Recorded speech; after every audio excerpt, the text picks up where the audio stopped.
নমস্কাৰ বন্ধুসকল, আজি এই মুহূৰ্তত মই এজন ব্যক্তিৰ ওচৰত আছোঁ। আজি মই খেতি চাওঁ বুলি ওলাই আহিলোঁ। গতিকে অসমৰ যিবিলাক নেকি মুকলি পথাৰ, এই মুকলি পথাৰবিলাকত বিভিন্ন সময়ত বিভিন্ন ঋতুত কেইবাটাও খেতি কৰিব লাগিব। কাৰণ আমাৰ অসমৰ পথাৰবিলাকত কি হয়, এবাৰেই ধান খেতি এটা কৰি পেলাই তাৰমানে ধান খেতিটো কৰাৰ পিছত 6-7 মাহলৈ 8 মাহলৈ মাটিটুকুৰা মানে এনেই পেলাই থৈ দিয়ে, তাৰপিছত একো খেতি নকৰে। কিন্তু সেই মাটিডৰাত এবিঘাৰ মাটিত বছৰেকত যদি অতি কমেও 3টা খেতি কৰে, তেতিয়া যথেষ্ট মানুহ উপকৃত হ'ব, অৰ্থনৈতিকভাৱে আগবাঢ়ি যাব আৰু মানে কি হ'ব, মানে স্বাৱলম্বী হ'ব।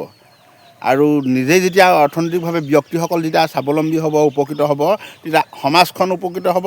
সমাজখন উপকৃত হ'লে গোটেই ৰাজ্যখন, দেশখন মানে উন্নতি হ'ব। গতিকে এজন ব্যক্তিৰ ওচৰত আছোঁ মই এতিয়া। কৃষি কৰ্মত তেখেত ব্যস্ত হৈ আছে। ব'লক আপোনালোকক দেখুৱাওঁ। এইজন আপোনালোকক প্ৰথমতে এই ব্যক্তিজনক চিনাকি কৰি দিছোঁ। এখেত হৈছে ভূৱেনেশ্বৰ বুঢ়াগোহাঁই। ইয়াত লাগি আছে তেখেতে বড়ো খেতি কৰি, এই বড়ো খেতিত লাগি আছে। বড়ো ধান বুলি যে কয়। এতিয়া এই ধানবিলাক সুন্দৰকৈ বিন্ধাই আছে। এতিয়া মানে এইডৰা মাটিত মানে আগতেও বেলেগ খেতি কৰিছিলে, ধান খেতি কৰিছিলে। ধান খেতি কৰি মানে আজৰি কৰি ল'লে। আজৰি কৰাৰ পিছত আকৌ এতিয়া তেখেতে বড়ো খেতি লগাইছে। এয়া চাওকচোন, এয়া উধৰৰ পৰা মুধলৈ পূৰা বড়ো খেতি লগাইছে। এয়া চাওক। গতিকে প্ৰত্যেক ব্যক্তিয়ে যদি এডৰা মাটিত বা এবিঘা মাটিত বছৰেকত কেইবাটাও খেতি কৰে, 2-3টা খেতি কৰে, তেতিয়া যথেষ্ট মানুহ উপকৃত হ'ব। গতিকে তেনে প্ৰণালীয়ে, তেনে লক্ষ্যৰেই তেখেতে কামত ব্যস্ত হৈ আছে এতিয়া। গতিকে এইফালে হেৰি আছে, এইফালে বড়ো খেতি কৰিছে আৰু অন্যফালেও মানে গোমধান লগাইছে, কবি, বিলাহী আৰু এইফালে গোমধান লগাইছে। সৰু হৈ আছে এতিয়া গোমধান বৰ্তমান। আৰু মই তেখেতৰ খেতি চাবলৈ আহিছিলোঁ।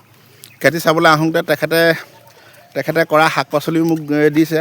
মই লৈ যাম এতিয়া। কবি দিছে, আপোনালোকক দেখুৱাম। কবি দিছে, বন্ধাকবি, ফুলকবি। গতিকে প্ৰত্যেকজন ব্যক্তিয়ে যদি এনেদৰে বিভিন্ন ঋতুত বিভিন্ন ধৰণৰ খেতি প্ৰণালীবদ্ধভাৱে, বিজ্ঞানসন্মতভাৱে যদি কৰিবলৈ আগবাঢ়ে, তেতিয়াহ'লে যথেষ্ট উপকৃত হ'ব। গতিকে এই পানীবিলাক যে তেখেতলোকে পাইপ মানে ফিটিং কৰি আঁতৰৰ পৰা পানীটো টানি আনিছে। গতিকে আমি অসম চৰকাৰক এই মুহূৰ্তত এটা দাবী জনাম যে অসমৰ প্ৰত্যেকডৰা মাটিত আপোনালোকে জলসিঞ্চনৰ ব্যৱস্থা কৰক। জলসিঞ্চনৰ ব্যৱস্থা যদি কৰি দিয়ে, তেতিয়া বছৰেকত বিভিন্ন ঋতুত বিভিন্ন খেতি কৰিব পাৰিব আৰু সমাজখন মানে যথেষ্ট আগবাঢ়ি যাব অৰ্থনৈতিকভাৱে। আৰু চৰকাৰে অৰুণোদয় কিবাকিবি আঁচনি নিদিলেও মানে চলি যাব। আৰু চৰকাৰে ধাৰ কৰি পেলাই অৰুণোদয় কিবা দিয়া কৰিবলৈ একো প্ৰয়োজন নাই।